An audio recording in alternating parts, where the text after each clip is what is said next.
Hey, Will, I just want to say thank you for doing this for us. It takes a lot of courage and a lot of humility to do this. And just wanted to talk with you about your time at RPF and the center in Little Rock and how that affected you and what you pulled out of it. So it's just we're I guess focus more on time in there.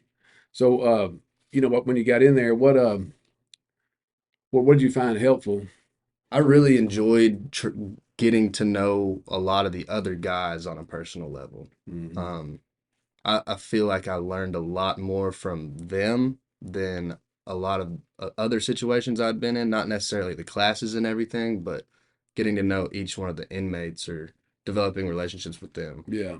So going through the process, like at one point, did you see that, hey, this is something I've got myself into, or did you ever feel like, man, if this one happened, and I could have got a break here, or did you get to come to a point where man, I've created this thing, now I got to work through it. Yeah, at first, you know, I'm not one to, if I get in trouble my whole life, I've always been the one to just own up to it, Yeah. whether it's brutal or not. I remember the first time I ever got caught doing anything by my parents, they were floored because I told them straight up, yes, you caught me. Yeah. Um, but I mean, if I got caught, then I got caught.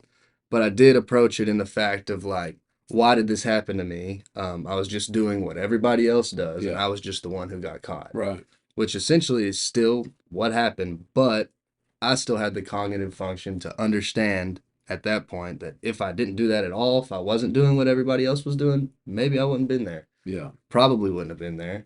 And that all depends on my decision to do the things that I did. Hmm. So you can't blame anybody else. Yeah. So how do you feel like what's the best thing that helped you there in the program or being involved with the Um, staff, the program, the guys there, the training that brought you through? so for the first couple months I was there, you have to go up and like basically get interviewed by all the bigger staff there if you want to move up in the program. And I was like, I don't need to do that. I can just lay low, stay back, and figure this out on my own and skate through. But eventually I was like, you know what? I think I'm gonna go up and apply for these new statuses. And if you really hone in on working the program, I mean, you have an appointed counselor that you see once in a while and they talk to you and stuff. But if you work the program correctly and you get high enough up in the program, you're around all those treatment staff people and you're in their face all the time, which gives you more time to make a personal connection with them and have real intellectual conversations with them. And I remember at first, whenever I moved up and I became a coordinator, um, at first, Miss Little, the head over treatment staff, I'm pretty sure she was kind of weirded out by me a little bit because I wasn't saying much and I was put in a position where I had to say a lot. Um, and then once I became a little more comfortable with her because I had spent more one-on-one time with her and heard how she cared and what she had to say and how she thought, it was more eye-opening to me because I feel like I could approach them not on like hey, you're in charge of me level. It's more like a hey, I need to talk about something. Can you Yeah. help me level? Hmm. And that's what I enjoyed is really getting put in a position to become somebody you never thought you could have been, Yeah. essentially. Yeah. So like you were saying earlier, like, you kind of were in the wrong place, wrong time, you got caught. And then at some point, you'd always kind of took responsibility for your actions. But you were saying like maybe if I wouldn't been doing this stuff. Hmm. So when did the shift come for you that hey, it's not that I got caught, it's that man, this is not productive to give my life to drugs or give my life to this type. And there's more. And you're saying another part you just said you saw something yourself or something that you didn't see before. Yeah, I remember a lot of the guys in there, they'd been in and out Yeah. for a while. So their mentality was still kind of blaming everybody else for it. Right. I come from a different situation and circumstance than them. And a lot of the times when those people would get out, they would be thrown right back into Yeah. it. Anyway, they had no other choice but to be put right back into it. So they Yeah. just kind of held on to that. But I remember talking to some people in there and they're like, oh, this never helps. Yeah. I'm just gonna get right back out there Right. and do it again. I can't wait. And I was just thinking like, how could you think that way? Right. Like, this is the worst thing that has ever happened to me. And I had to come to the realization of the only reason that I am in here is my decision to do drugs. Right. And the only reason that, essentially I changed into a different person was the drugs. It was never me. It was Right. all the drugs. And the reason all these problems and drama in my life was so bad was all because of the drugs. And I had to Yeah. come back to my sober mind to realize that. Yeah. And that was kind of like, well, I was like, wow, like I'm actually smart again. Like I like this feeling. Yeah. It was a new high because I Right. hadn't felt that high in a long time. Yeah. So that was when the switch hit. It was probably 4 months in there. 4 months in the program. Yeah. So let's talk about this new high. This you're seeing life differently, different perspective. That you know you could think better, Hmm. feel like you could get more intelligence or whatever, get smarter, but you actually were just getting more sober, Exactly. getting more clear, more Mhm. clarity.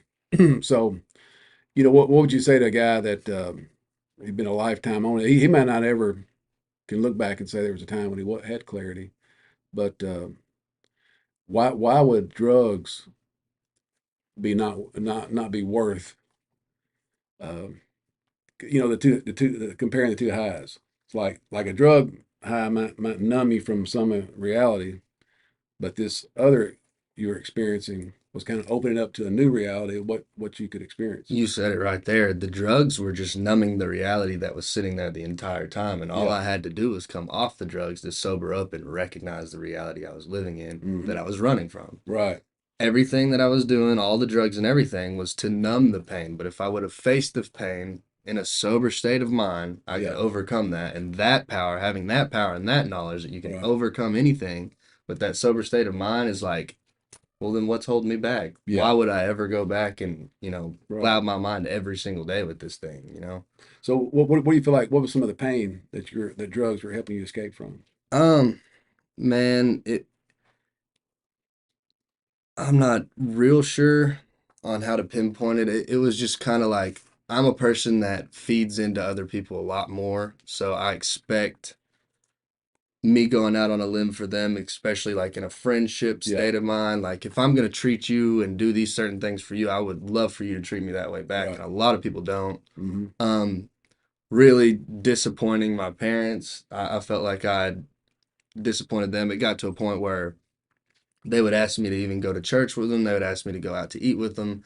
And I would say no, only because I thought that if we saw some of their friends out Yeah. and they saw them with me, I was making them look bad. Right. So dealing with that was one of the biggest ones. Yeah. Shame. Yeah, I even dealt with that with my friends too. We learned Yeah. about a thing in there. Miss Matten actually taught us a thing called fortune telling, which is basically when you perceive somebody's expectation of you before Yeah. they even say it. So Right. it's like you walk into a room and you're like, oh, they already know Yeah. what I've done, so they already think that I'm messed up here or whatever. So it's like when you walk into that situation, you make all your own perceptions about them. It's like you want to hide your face, Right. and you're embarrassed of yourself in a sense. Hmm. Um, And so what do you feel like helped you get out of that? just honestly, just becoming sober in there. Yeah. To be completely honest, I hadn't in. It was crazy. I was talking to some of my friends when I got out, and like even over the phone, I was like, I hadn't been completely sober off of anything since I graduated high school. Yeah. And that was almost 7 years ago. Hmm. So I haven't had 1 month, one standpoint time in my life since high school that I was just completely sober for Right. any amount of time.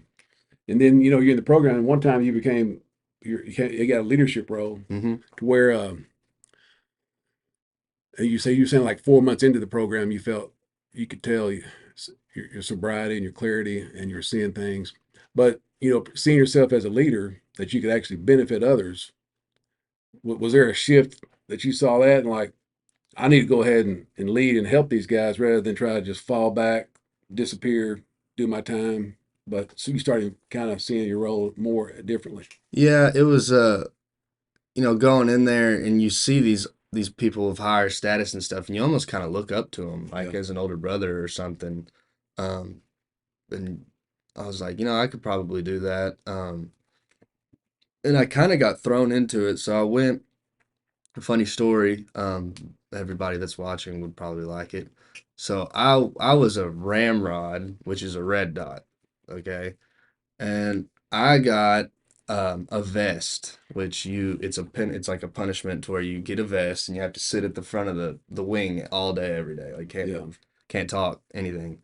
And right before I got that vest, I'd put in for a status change. So I had to go up in front of Mr. Warner, Miss Little, the head of security, all the treatment staff in a vest, which is like a punishment, which is completely embarrassing. And my vest was for dancing in the commissary hallway. And so they asked me, and you have formal greeting. They're like, "What are you here for?" And you tell them, and they're like, "Why do you have a vest?" And I was like, "I got in trouble for dancing," and they all made me dance Oh in yeah. front of them while I was going up for status, which is a serious thing. It's nerve-wracking. Yeah. It's essentially like a job interview, but I ended up getting it, and then I literally got a blue dot 3 weeks after that, and then all the coordinators got fired like 2 days into me having a blue dot, and I come back in from work, and they're like, "Oh yeah, you're a coordinator. You're Mm. the only coordinator." And I was like, "Oh, okay, cool." Yeah. And getting to be in that position was a really eye-opening. Um, Mhm. what I've noticed now that I've gotten out is more like that system of structure is exactly how a job works. Like, so a department head is a blue dot, which would essentially kind of be like a cell lead at a factory.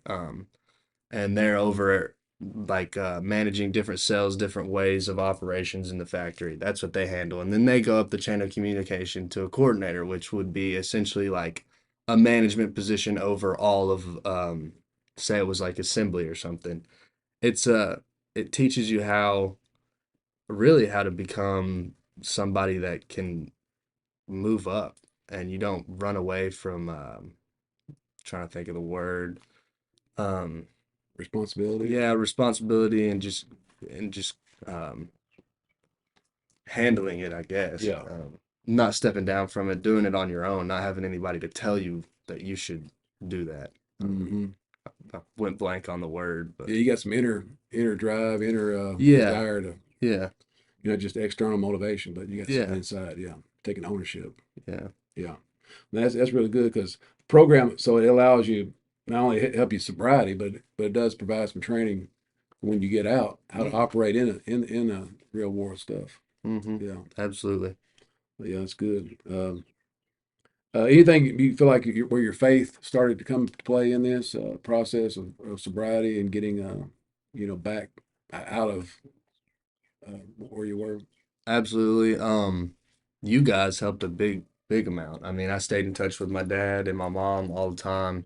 And honestly, I was surprised at how many people were driven by faith within Yeah. the community. Hmm. Um, there was a lot of different people in there, some Muslims, Buddhists, like it was crazy, but getting to talk to each one of them and understanding what they thought and what they understood was really cool. And then going to certain church services while I was in there, even on the wings, we would break off sometime and have Bible studies with 2 or 3 people in the morning. Yeah. And every morning somebody would read in our AMDs and PMDs like a devotional or like a Proverbs, and it was really cool to see all these people that have gone through Hmm. really existential damage agree on one thing, faith, essentially. Yeah. It was cool to see that. Hmm. How do you think the staff really affected your time there? At first, I really, to be quite honest with you, I didn't like really any of them. Hmm. Um, but you're kind of, like I said at the beginning, everybody there is like, these people don't care about you, Yeah. blah, blah, blah, blah, blah. And it took me a while to start trusting them to really talk to them, but Miss Neal was my counselor, and one of the first times I ever saw her, she pointed out a lot of personality traits within myself that I'd never seen or never thought of, and she was really excited that I was, one of her patients essentially. Um, She was awesome. If you can get yourself in the position to really, if you can make Miss Little laugh, there you go. Yeah. She's awesome. She's awesome regardless, but it's hard to get her alone and really build your own personal relationship with her because there's a lot of people there that she's got to look out for, really. Yeah. Um, a lot of people think that Mr. Warner is the meanest guy in the world, but I'm telling you, if you get on CWC and you do what you got to do, Yeah. he's a good guy. He's a good guy. A lot of the COs were really good guys Yeah. too. Lieutenant Loy is one of the funniest people I've ever seen in my life. If you can, I don't know if you guys have met him, but he was in charge of SOD there. I don't know if he still is or not. I know that staff comes in and out of there a lot, but he was somebody that could make me laugh every day, Hmm. and that's hard to do in there. Yeah. That's something. So then, like seeing the staff and different people, but they had these boundaries, and people can look at boundaries as being negative. And I Mhm. guess it's when you first come in, you're not used to having so much structure and boundary. But after a while, did you feel like the boundaries helped you, or you started seeing boundaries as different? Oh, I saw boundaries as completely different. So I'll put it into like a relationship standpoint with a woman. You still got to have boundaries. Yeah. If there's no boundaries in there, then the relationship is broken immediately. Yeah. There's got to be boundaries between you and me. There's got to be boundaries between you and I, and a lot of that falls into respect. So Right. I put them in the same category. Like with treatment staff, you can't just walk up to them in the hallway there. That's a boundary, but Yeah. that's out of respect because they've got stuff they're doing. You don't want to Right. bother them or get them off the rocker. So if you do it, you do it in a cordial fashion. You ask permission to go down, find your counselor, you knock on them, you approach each person of status there with respect and a way of going about it. I can't remember exactly. You'd have to say like permission to dialogue, and they'd Yeah. have to grant you permission, and then you'd have to stand in a certain way. Hmm. That teaches you body language and countenance for yourself, and that carries over into the real world. Yeah. That's really good, man. So respect for even if you're having respect for yourself Hmm. is a boundary that's that you got to have. It's a boundary that you lose when you're in your addiction Yeah. because at certain points there was no boundary for me. I always kept a boundary I remember when I was, really deep into it, my boundary, and it would always remain my boundary, was never let yourself do heroin, never let yourself do meth. But in my head, as long as I didn't do those, Right. I'm good. Yeah. Which was a terrible boundary to have Mm-hmm. because I'm setting myself up for failure by basically rationalizing everything else I'm doing by saying, well, at least I'm not doing Yeah. heroin or meth. Right. But if I would have had boundaries to say, maybe I shouldn't, I'm not going to do any of the other things, I wouldn't have ended up there, Yeah. essentially. Yeah. No, that's good because a lot of times you feel like people don't really care about you when you first come in. These guys are mean. They don't care. They're making me do all this stuff. But in reality, that is a way to care Oh, yeah. for others and for yourself. Hmm. Yeah. Do you have any anxiety about that? Yeah. So the whole time I was in there, you kind of fall into the routine so much. And for me, I started relying on that routine that it was kind of like, okay, I've got a couple months until I'm out, and then it dwindled down. There's like, okay, I'm counting the days. I got 14 days till I'm out, and then it's like, oh crap, tomorrow's the day. And that is when the hard part comes into play. All the time that you're in there, you got to think of that being the easy part. The hard part is when you get out. Um, it's easy. It would have been very easy for me to just come back out and just act like that never happened. I mean, what was the hardest thing immediately, like day one, you're out, then Um, what was something that was tough? really, opening my phone. Opening my phone. I tried not to open it the first night that I was there. I tried to just hang out with my family and talk to them, spend time with them. But as soon as I opened my phone, Snapchats, I probably had 300 Snapchats. I probably had 500 text messages. Just because I was in there for a while and I'm in group messages and all sorts of things. And seeing these Snapchats of people were literally sending me Snapchats of them doing drugs and being like, for you, man.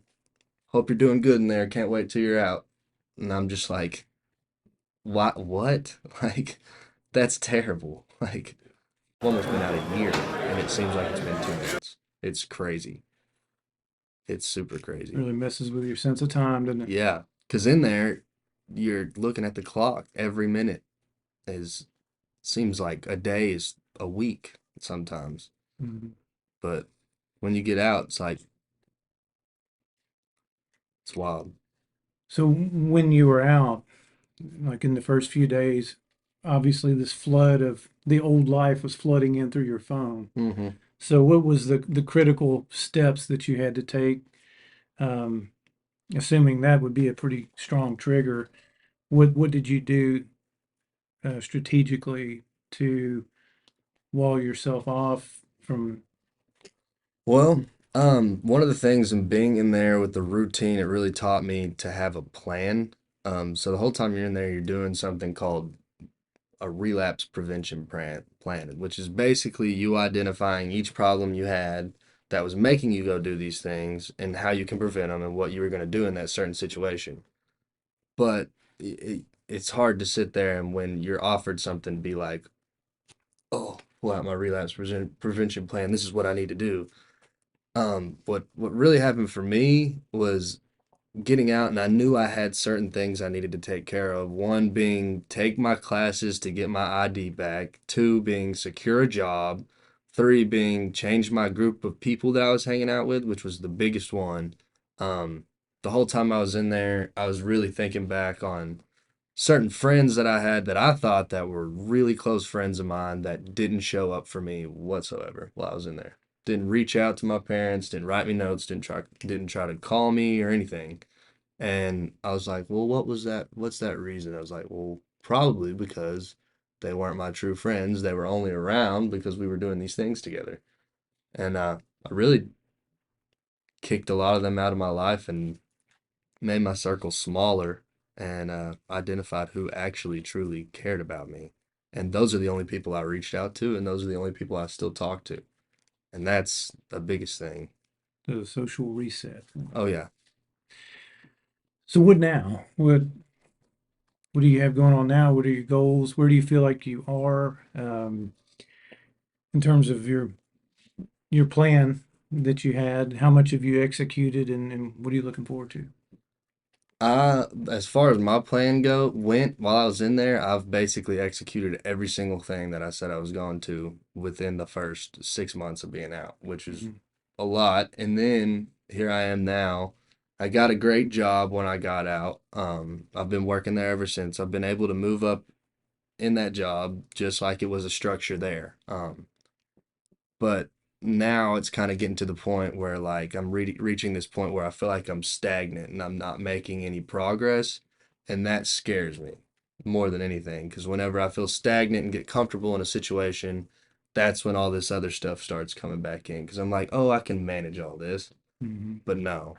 So the biggest thing for me is I've never been put in the situation of what I've been put in, having to go in there and rely on only me to make it through there. Um, so now it's kind of like, dang, I've performed really, really well under pressure and in these really uncomfortable situations that well, the next step for me is to take myself from this situation, move forward in progression, place myself in a very uncomfortable situation that only allows success. There. So, um, so as far as your personal walk and connection with the Lord and that how that's changed for you with this process. Um, like I said a minute ago, essentially I was riding the coattails of my parents' faith the whole time. Going to church with them and learning what I learned there and never really digging into it myself until I got there. And I made a vow to myself that I was going to pray every night for certain things that I needed to change in my life that I saw that if those things could somehow change, I can start really feeling like this life has meaning because I used to struggle with that as well. One of them being a good relationship to come along, a woman to come into my life, a good positive woman. That happened 2 months out of me being out, but it wasn't like it just like happen because I forced it or anything. It was just kind of like it was laid out in front of me, like I was blessed with it. And as soon as that happened, I remember having a conversation with my parents. We were at a barbecue place, and I was like, after that happened, I was like, you know what? I'm gonna just continue to try to do the right thing and see what else happens. And I'm not even kidding. Ever since I've just been trying to do the right thing, it's like everything's worked out for me. And it's really weird, and I still try to run away from it, but there's no other answer but God and faith and everything like that. And I read a lot of the Bible while I was in there and really got to um, understand it more. And my dad's helped me out with it a lot as well. But it's something I'm still developing for sure, but it's hard to run away from. It's very hard to run away from. Do you know where you'd be right now were it not for your time in RPF? If I would have never, it was a terrible. I wish I could have figured it out on my own. You know, throwing all that stuff out the window and making a change for myself. But I'm very, very thankful that I went in there and had to go through all that because if I didn't, I would have never done it myself. It would have just kept going. It would have just gotten worse. I don't know where I would be right now. Um, Probably in a lot worse of a situation, really. That's scary to think about. So you were facing some certain uh, incarceration hmm without RPF, isn't that right? Yeah, I think it was like 7 years. So that's Yeah. where you'd be right now. Yeah. Either there or, I mean, I'd hate to say it, but probably dead. Well, Will, thank you. Thank you for doing this for us and for me.